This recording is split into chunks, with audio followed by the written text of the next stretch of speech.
Bonjour, je m'appelle Mathieu Bonnier et je m'occupe du développement du concept Lightboat.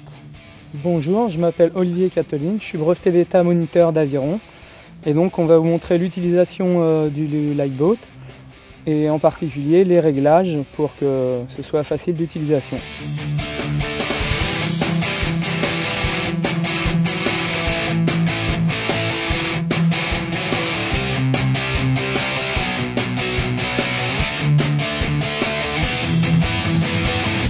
Donc voilà, notre bateau est posé sur l'eau. On n'a donc plus qu'à l'armer avec les rames pour ensuite quitter le ponton ou la cale, tout dépend où vous embarquez, pour ensuite aller faire une petite sortie. Donc on dévisse cette partie-là qui est sur la barrette, ça s'appelle une petite barrette.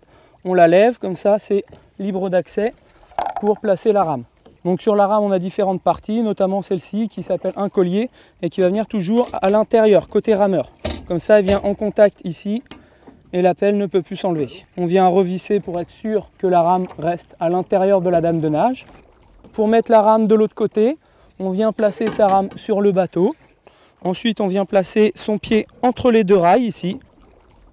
C'est une partie solide du bateau, donc on peut mettre tout son poids dessus. On vient vers l'autre dame de nage. On redévisse l'écrou ici qui est au bout de la barrette, comme on a fait de l'autre côté. On vient placer sa rame dans la dame de nage et ensuite refermer la barrette. On revisse et de même manière que de l'autre côté, la pelle ne peut plus s'en aller de la dame de nage. Ensuite, je viens pousser ici ma rame et mettre à plat. Mon bateau est donc stable.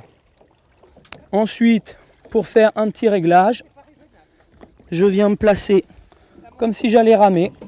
C'est au niveau de mes pieds, en fonction de la taille de mes jambes, je vais devoir rapprocher ma planche de pied de moi pour être plus à l'aise sur cette position-là, pour pouvoir avoir de la place pour ramer. Donc je viens soulever les deux petites parties rouges, comme ça libère la partie haute de la planche de pied. Donc là on voit que ça commence à bouger. Ensuite le papillon dans le fond du bateau pour la partie basse.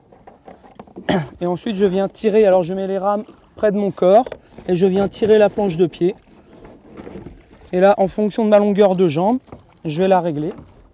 Je me place en position jambes tendues et bras pliés. Et là, le bout de mes rames doit arriver proche de mon ventre.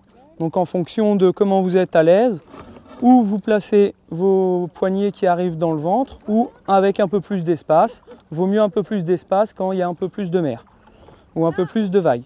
Et donc ensuite, je viens resserrer de la même manière que j'ai desserré ma planche de pied. Je rabats les deux parties rouges. Je viens revisser le papillon dans le fond du bateau sur la partie basse de la planche de pied. Je serre bien pour pas que ça bouge pendant que je rame. Un autre réglage possible et qu'il faut nécessairement faire, c'est de bouger en fonction de la taille de vos pieds, en fonction de votre pointure de pied. Vous allez venir bouger cette partie-là de la planche de pied. Donc moi je rame pieds nus pour aujourd'hui. J'ai des petits pieds, donc je me mets sur le chiffre 1.